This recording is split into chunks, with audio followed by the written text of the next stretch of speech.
తిరుమల చరిత్రలో ఎప్పుడూ జరగనటువంటి ఘోరమైనది నిన్న జరగటం మనం కళ్ళారా చూసాం.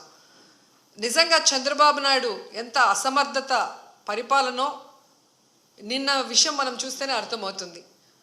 తన అసమర్థతని కప్పిపుచ్చుకోవడానికి ప్రతిసారి కూడా ఎవరో ఒకరి మీద తోసేసి తప్పించుకోవాలనుకోవటం చాలా దురదృష్టకరం. నిన్న దాదాపుగా వైకుంఠ ఏకాదశి దర్శనం కోసం టోకన్ల కోసం క్యూలో నించున్న వాళ్ళు 6 మంది చనిపోయారు. దాదాపుగా 34 మంది గాయాలై హాస్పిటల్లో ఉన్నారు. వాళ్ళకి ఎలా ఉంది, వాళ్ళకి ఏ విధమైన సర్వీస్ అందించి వాళ్ళని బతికించుకోవాలి, ఈ ఘటనకి ఎవరు కారణమో దాన్ని కనిపెట్టి మళ్ళీ జరగకుండా చూసుకోవాలి. ఎందుకంటే ఈరోజు కూడా మళ్ళీ టోకన్లు ఇచ్చే కార్యక్రమం ఉంటుంది కాబట్టి అవి చేయకుండా మళ్ళీ నీతి మాలిన రాజకీయాలు చేస్తూ దాని నుంచి తాను తప్పించుకోవడం కోసం ఈరోజు ఏ విధంగా అధికారుల నిర్లక్ష్యం అని చెప్పి ఆయన ఒక స్టేట్మెంట్తో దీన్ని కొట్టేయాలని చూడటం నిజంగా ఈ రాష్ట్ర ప్రజలందరూ కూడా అసహించుకుంటున్నారు.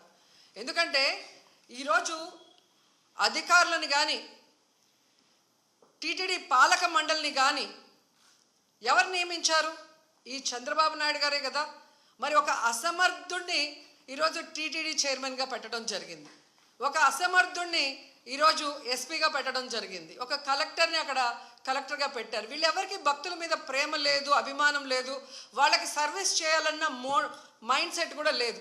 ఎంతసేపు చంద్రబాబు నాయుడు చుట్టూ తిరుగుదామా, ఆయనకి భజన వేస్తే చాలు అనుకున్న కార్యక్రమం మనం 6, 7, 8వ తారీఖున చూసాం. జిల్లాలో ఉన్న తిరుపతి, చిత్తూరు జిల్లా ఎస్పీలతో సహా ప్రతి ఒక్కరూ కూడా చంద్రబాబు నాయుడు చుట్టూ తిరుగుతూ భజన చేస్తూ ఈరోజు ప్రజల్ని గాలికి వదిలేశారు. కాబట్టే నిన్న ఇంత పెద్ద సంఘటన జరిగింది. ఎంత దురదృష్టకరం అంటే ఇదేదో సడన్గా ఈరోజు ప్రోగ్రాం పెట్టారు, మాకు తెలియకపోవటం వల్ల ఇలా జరిగిందని చెప్పడానికి లేదు. ఎవ్రీ ఇయర్ వైకుంఠ ఏకాదశి లక్షలాది మంది భక్తులు రావటం మనం కళ్ళారా చూస్తున్నాం. గత ప్రభుత్వం మీరు చూశారు, భక్తులకి ఏ విధంగా సౌకర్యాలని అందించడంలో, వాళ్ళకి సేఫ్టీని క్రియేట్ చేయటంలో, వాళ్ళకు వచ్చిన వాళ్ళకి పిల్లలకి పాలు ఇవ్వటం కానీ, పెద్దవాళ్ళకి వృద్ధులకి షెల్టర్స్ ఇవ్వటం కానీ, ఆడవాళ్ళకి కుటుంబ సభ్యులకి భోజనాలు ఏర్పాటు చేయడం మనం కళ్ళారా చూసాం. కానీ నిన్న ఫుల్ డే జనాలు ఎండల్లో రోడ్ల మీద పార్కుల దగ్గర కూర్చొని ఉంటే మంచినీళ్ళు ఇచ్చేవాళ్ళు లేడు, చిన్నపిల్లలకి పాలు ఇచ్చేవాళ్ళు లేరు, ముసలోళ్ళకి షెల్టర్స్ లేదు, భోజనాలు లేదు. అంటే ఎంత నిర్లక్ష్యం ప్రజలంటే, భక్తులంటే అనేది ఇక్కడ మనం గమనించాలి. నిన్న జరిగింది ఏదో ప్రమాదశాత్తు జరిగింది కాదు, ఇది ప్రభుత్వం చేసిన హత్యలు.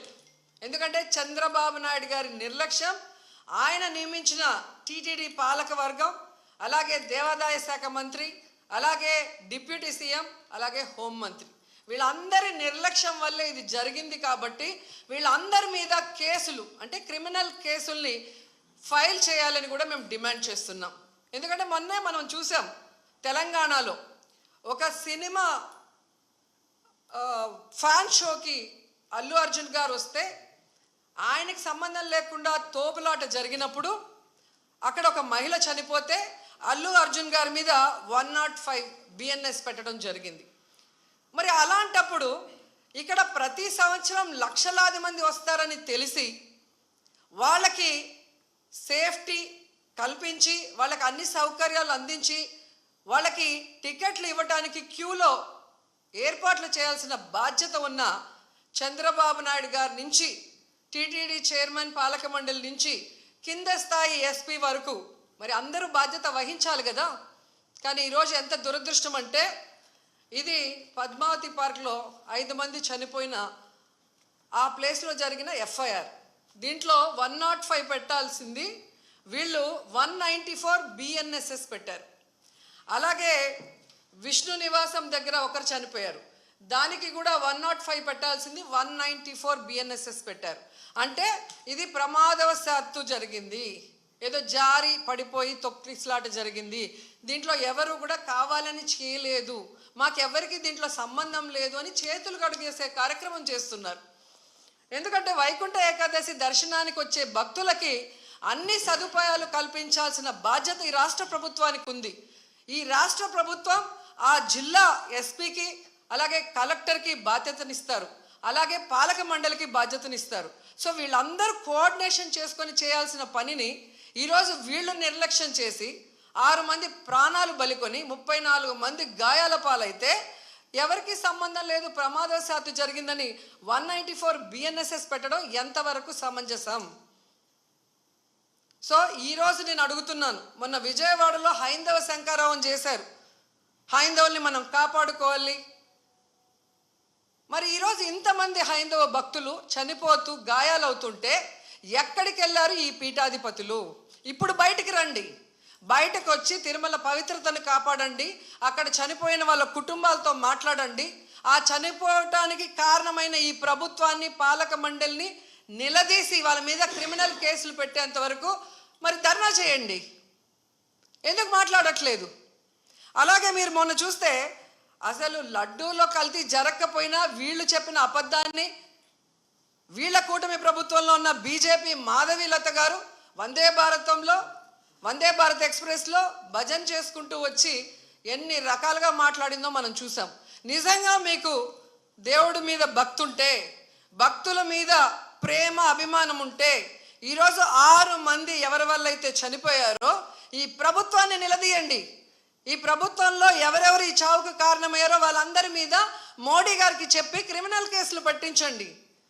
అంతేగాని ఈరోజు మీరు పూసుకొని మీరు చేస్తే మాత్రం అది కరెక్టు, వేరే వాళ్ళు చేస్తే తప్పు అన్నట్టుగా దొంగ మాటలు చెప్తూ ఎవరి మీద దుమ్మెత్తి పోయాలనుకుంటే ప్రజలు అన్నీ గమనిస్తున్నారు. అండ్ ఈరోజు మీరు చూస్తే